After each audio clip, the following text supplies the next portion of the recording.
वित्त मंत्री निर्मला सीतारमण का काफिला पहुंच गया। आप देख रहे हैं वो एंटर कर रही हैं। ये लाल रंग की साड़ी में दिखाई दे रही हैं। वो लाल टैब भी जिस पर सबकी निगाहें, पूरे देश की निगाहें आज रविवार के दिन टिकी हुई हैं। सुबह तड़के वित्त मंत्री निर्मला सीतारमण अपने दफ्तर पहुंच गई हैं। अब से कुछ ही देर बाद आज पंकज चौधरी को भी देखेंगे एमओएस, उनके साथ एक फोटो अपॉर्चुनिटी, और इसके बाद शुरू हो जाएगा वो सिलसिला जो हम हर साल एक ही रूप में देखते हैं। भले ही परिधान बदल जाए लेकिन तरीका वही रहता है। वो पूरा का पूरा एक प्रोसीजर है जिसके तहत बजट पेश किया जाता है। और इस बार भी बजट का स्पेशल सेशन रविवार के दिन बुलाया गया है। कई सारी चीजें जो पहली बार हो रही हैं आज 1 फरवरी का दिन, क्योंकि रविवार को पड़ रहा है इसलिए आज खास तौर पर पहली बार शेयर मार्केट को खोला जाएगा। इसके अलावा वित्त मंत्री निर्मला सीतारमण पहली वित्त मंत्री बन जाएंगी जो कंसेक्यूटिव यानी कि लगातार बजट पेश करती आई हैं। 9वीं बार आज वो बजट पेश कर रही हैं। और पार्ट ए पार्ट बी जैसा कि हम जानते हैं इसमें बजट को पेश किया जाता है। 28 जनवरी से बजट का सेशन शुरू हो गया था और 2 अप्रैल तक ये 2 फेजेस में चलेगा, जिसमें फरवरी 13 से मार्च 9 तक एक ब्रेक लिया जाएगा। उसके बाद दोबारा सेशन मार्च 9 को शुरू होके अप्रैल 2 तारीख को खत्म होगा। इकोनॉमिक सर्वे 29 जनवरी को पेश हुआ। उसमें कई महत्वपूर्ण संकेत हमें मिले। ये कहा गया कि ये रिफॉर्म वाला बजट होगा।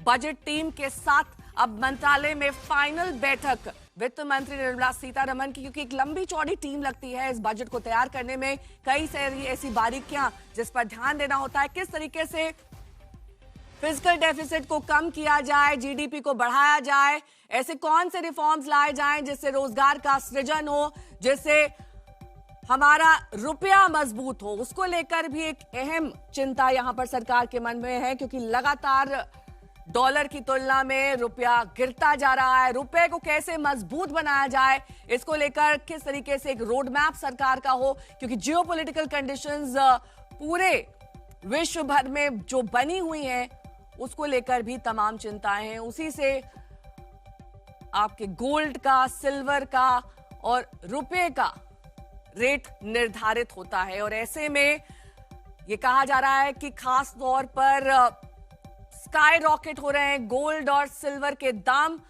उनको कंट्रोल करने के लिए भी कुछ ऐसे कदम जो इस बजट में दिख सकते हैं। विकास, रोजगार, इंफ्रास्ट्रक्चर भाग ए में, किसान और उद्योग भाग ए में, लेकिन भाग बी में आर्थिक और कानून में किस तरीके से सुधार होगा। और फोकस इस बार रिफॉर्म्स पर रहने वाला है। यही वजह है कि रिफॉर्म एक्सप्रेस प्रधानमंत्री ने संकेत भी दिए। नए टैक्स रिजीम में, इनकम टैक्स में राहत, लेकिन पहले से ही पिछले साल राहत दी जा चुकी है, इसलिए इनकम टैक्स में कोई खास बदलाव की उम्मीद इस बार नहीं की जा रही है। 3 सहयोगी मेरे जुड़ गए हैं तमाम जानकारी के साथ।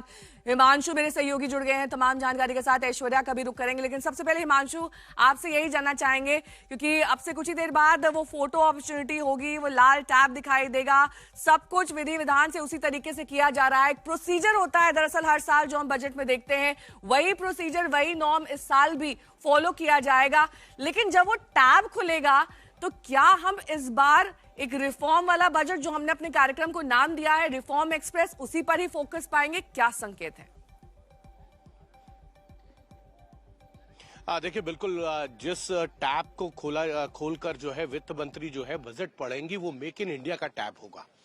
और प्रधानमंत्री की तरफ से हमेशा कहा ही जाता है रिफॉर्म्स जो है परफॉर्म हो, ट्रांसफॉर्म हो और फिर रिफॉर्म्स की तरफ भारत जो है वो अब आगे बढ़ना चाहता है।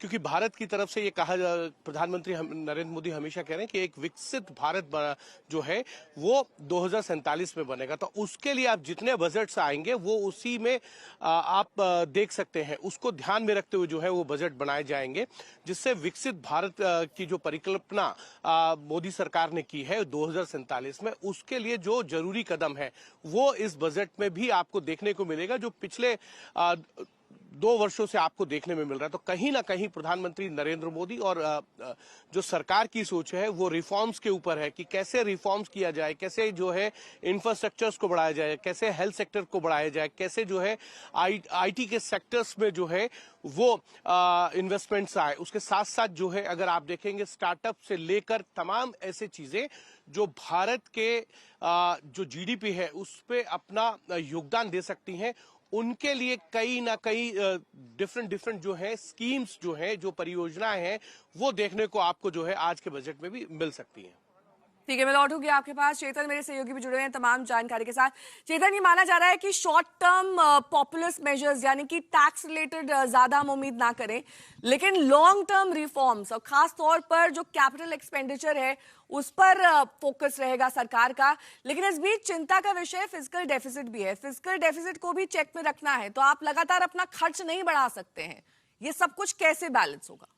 देखिए, सरकार बहुत केयरफुली अपना फिस्कल डेफिसिट मैनेज करने में लगी हुई है। इनफैक्ट जो अनुमान लगाए इन्वेस्टर्स से, इकोनॉमिस्ट से जब हमने बात करी तो लगभग 4.2%, बिलो 5% का फिस्कल डेफिसिट बहुत अच्छा नंबर माना जाएगा। तो अभी 4.2% का अगर फिस्कल डेफिसिट सरकार रखती है तो इसका मतलब ये है कि अपने खर्चों को, अपने कैपिटल एक्सपेंडिचर को, दोनों को अच्छे से बैलेंस कर पाएगी और ज़्यादा डेट बर्डन जो है उसको भी रिड्यूस कर पाएगी। देखिए, क्योंकि जैसे एग्जाम्पल दे, भारत की जो NHAI, national highway authority of India, उसका 2 लाख करोड़ का डेट था जो अब घट के 80,000 करोड़ हो गया, क्योंकि रोड ट्रांसपोर्ट हाईवेज मिनिस्ट्री ने खुद बाजार से पैसा उठाकर उसका डेट कम किया है, ना कि बोरोइंग और लेंडिंग करी है। तो डेफिनेटली 4.2% या 4 से 4.2% के बीच में, इसी रेंज में हम लोग एक्सपेक्ट करेंगे कि वित्त मंत्री निर्मला सीतारमण फिस्कल डेफिसिट के बारे में बोलेंगी।